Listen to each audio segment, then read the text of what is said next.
आज हम पढ़ रहे हैं भारतीय संविधान का आर्टिकल 21A जो मूल संविधान में उपलब्ध नहीं था। यह कौन से संविधान संशोधन के तहत जोड़ा गया?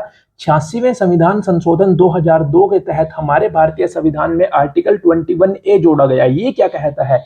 6 से 14 साल के बच्चों को निःशुल्क एवं अनिवार्य शिक्षा का अधिकार अब एक मूल अधिकार है जो आर्टिकल 21A के तहत आता है। देखिए, इससे पहले जब हमारा भारतीय संविधान लागू हुआ तो उसमें जो डीपीएसपीज है उसमें कहा गया था, शिक्षा का अधिकार दिया गया था, लेकिन वो राज्यों के ऊपर बाध्य नहीं था, क्योंकि जो राज्य के नीति निर्देशक तत्व है वो राज्य अपने हिसाब से लागू करेंगे जब उनके पास संसाधन उपलब्ध होंगे। लेकिन हमारे भारतीय संसद ने आर्टिकल 21A को 86वें संविधान संशोधन 2002 के तहत जोड़ दिया, जिसके तहत अब राज्य शिक्षा उपलब्ध कराएंगे, राज्यों को शिक्षा उपलब्ध करानी पड़ेगी। इसमें कहा गया 6 से 14 साल के जो बच्चे हैं उनको निःशुल्क एवं अनिवार्य शिक्षा दी जाएगी, चाहे वो अमीर हो चाहे वो गरीब हो। ये बात कही गई, मतलब हर बच्चे को शिक्षा का अधिकार अब दे दिया गया हमारे भारतीय संविधान के तहत।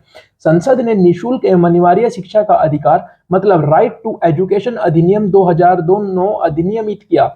इसमें एक नो डिटेंशन पॉलिसी थी। ये क्या थी? नो डिटेंशन पॉलिसी बहुत चर्चा में रही। ये क्या थी आपको जाननी जरूरी है। किसी भी स्कूल में दाखिल बच्चे को कक्षा 8 तक की प्रारंभिक परीक्षा पूरी करने तक किसी भी कक्षा में रोका नहीं जाएगा। ये एक बहुत गलत बात थी। मतलब इसमें क्या कहा गया, इसमें जिस उद्देश्य के लिए इसको ऐड किया गया था वो थोड़ा गलत साबित हुआ। मतलब इसमें क्या कहा गया, इसमें सोचा तो गया था कि 8वीं कक्षा तक सभी बच्चे पढ़ेंगे तो बहुत अच्छा होगा, लेकिन इसमें क्या कहा दिया गया कि 8वीं कक्षा तक किसी भी बच्चे को रोका नहीं जाएगा। मतलब बच्चों ने अगर पढ़ना छोड़ भी दिया तो भी उनको पास करना पड़ेगा। तो इससे तो बहुत से ऐसे बच्चे होंगे जो पढ़ाई के प्रति पॉजिटिव नहीं रहेंगे, क्योंकि वो सोचेंगे कि जब नो डिटेंशन पॉलिसी लागू है ही और वो एक मूल अधिकार है तो हमें कौन रोक सकता है 8वीं क्लास तक पास होने में।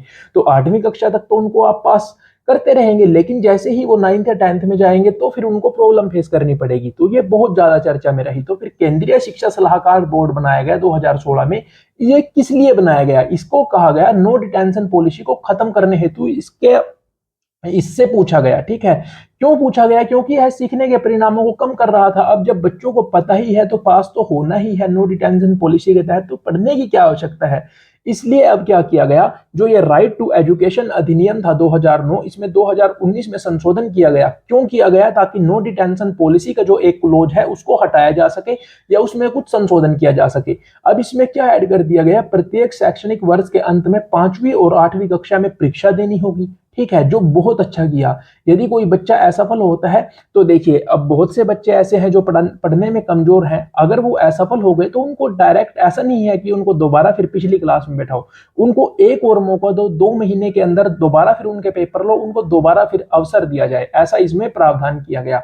प्रारंभिक शिक्षा पूरी होने तक किसी भी बच्चे को स्कूल से निष्कासित, यानी किसी भी बच्चे को प्रारंभिक शिक्षा पूरी होने तक स्कूल से निकाला नहीं जाएगा। तो ये इसमें संशोधन किया गया। तो ये है हमारे भारतीय संविधान का आर्टिकल 21A, जिसके तहत शिक्षा के अधिकार को एक मूल अधिकार बना दिया गया, ताकि 6 से 14 साल के सारे बच्चे, चाहे वो अमीर हैं चाहे वो गरीब, उनको अनिवार्य शिक्षा प्रदान की जा सके।